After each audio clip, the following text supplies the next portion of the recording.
നമസ്കാരം. ഇന്നത്തെ ചരിത്ര വിവരണത്തിലേക്ക് സ്വാഗതം. പഴശ്ശിരാജ, കേരളത്തിന്റെ വിപ്ലവസൂര്യൻ. ഭാരതത്തിന്റെ സ്വാതന്ത്ര്യസമര ചരിത്രത്തിൽ സമാനതകളില്ലാത്ത ധീരതയുടെ പര്യായമാണ് കേരളവർമ്മ പഴശ്ശിരാജ. കേരളസിംഹം എന്നറിയപ്പെടുന്ന അദ്ദേഹം ബ്രിട്ടീഷ് ഈസ്റ്റ് ഇന്ത്യാ കമ്പനിക്കെതിരെ പോരാടിയ ആദ്യകാല ഭരണാധികാരികളിൽ ഒരാളാണ്. 18ാം നൂറ്റാണ്ടിന്റെ അവസാനത്തിൽ മലബാറിൽ ബ്രിട്ടീഷ് ആധിപത്യം ഉറപ്പിക്കാൻ ശ്രമിച്ചപ്പോൾ അതിനെതിരെ വാളോങ്ങിയ പഴശ്ശിരാജയുടെ പോരാട്ടം ഇന്നും ആവേശകരമായ ഒരു ചരിത്രമാണ്. കോഴിക്കോടിനടുത്തുള്ള കോട്ടയം രാജവംശത്തിലെ അംഗമായിരുന്നു അദ്ദേഹം. ഹൈദരലിയുടെയും ടിപ്പു സുൽത്താന്റെയും പടയോട്ടക്കാലത്ത് ബ്രിട്ടീഷുകാർ പഴശ്ശിരാജയുമായി കരാറിലേർപ്പെട്ടിരുന്നു. യുദ്ധം ജയിച്ചാൽ അദ്ദേഹത്തിന് കോട്ടയത്തിന്റെ ഭരണം തിരിച്ചു നൽകുമെന്നായിരുന്നു വാഗ്ദാനം. എന്നാൽ ടിപ്പുവിനെ പരാജയപ്പെടുത്തിയ ശേഷം ബ്രിട്ടീഷുകാർ ഈ വാഗ്ദാനം ലംഘിച്ചു. കൂടാതെ അമിതമായ നികുതി ചുമത്തി ജനങ്ങളെ പീഡിപ്പിക്കാൻ തുടങ്ങിയതോടെയാണ് പഴശ്ശിരാജ കലാപക്കൊടി ഉയർത്തിയത്. വയനാടൻ കാടുകൾ കേന്ദ്രീകരിച്ചായിരുന്നു അദ്ദേഹത്തിന്റെ പോരാട്ടം. ലോകചരിത്രത്തിൽ തന്നെ ഗറില്ലാ യുദ്ധമുറ ഇത്ര ഫലപ്രദമായി ഉപയോഗിച്ച മറ്റൊരു ഭരണാധികാരി ആ കാലഘട്ടത്തിലുണ്ടായിരുന്നില്ല.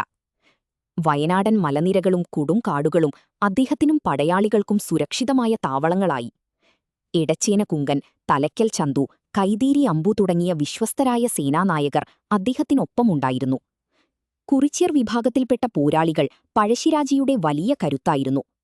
അവരുടെ അമ്പും വില്ലും ഉപയോഗിച്ചുള്ള പോരാട്ടത്തിനു മുന്നിൽ ബ്രിട്ടീഷുകാരുടെ തോക്കുകൾ പലപ്പോഴും നിഷ്പ്രഭമായി. ബ്രിട്ടീഷ് കേണലായിരുന്ന ആർതർ വെല്ലസ്ലിക്കു പോലും പഴശ്ശിരാജയുടെ തന്ത്രങ്ങൾ വലിയ വെല്ലുവിളിയായിരുന്നു. പിന്നീട് ലോകം മുഴുവൻ അറിയപ്പെട്ട വെല്ലസ്ലിക്ക് മലബാറിൽ വലിയ പരാജയങ്ങൾ ഏറ്റുവാങ്ങേണ്ടി വന്നു.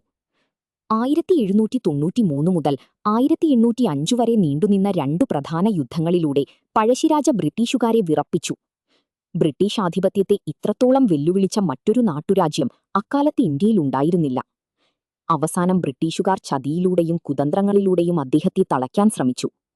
1805 നവംബർ 30-ന് മാവിലത്തോടിന്റെ തീരത്തുണ്ടായ ഏറ്റുമുട്ടലിൽ വെടിയേറ്റ് പഴശ്ശിരാജ വീരമൃത്യു വരിച്ചു.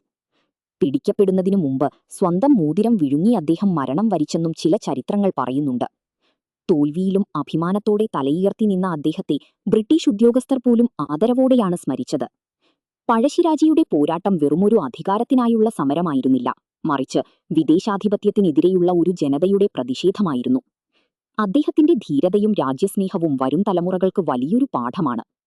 മലബാറിലെ പച്ചപ്പാർന്ന വയനാടൻ മലനിരകളിൽ ഇന്നും പഴശ്ശിരാജയുടെ വീരസ്മരണകൾ അലയടിക്കുന്നു. ചരിത്രപരമായ പ്രാധാന്യം. പഴശ്ശിരാജയുടെ ഗറില്ലാ യുദ്ധമുറകൾ ബ്രിട്ടീഷ് സൈന്യത്തെ വർഷങ്ങളോളം പ്രതിരോധത്തിലാക്കി. ദക്ഷിണേന്ത്യയിലെ ബ്രിട്ടീഷ് വിരുദ്ധ പോരാട്ടങ്ങളിൽ ഏറ്റവും ദൈർഘ്യമേറിയതും പ്രധാനപ്പെട്ടതുമായ ഒന്നാണിത്.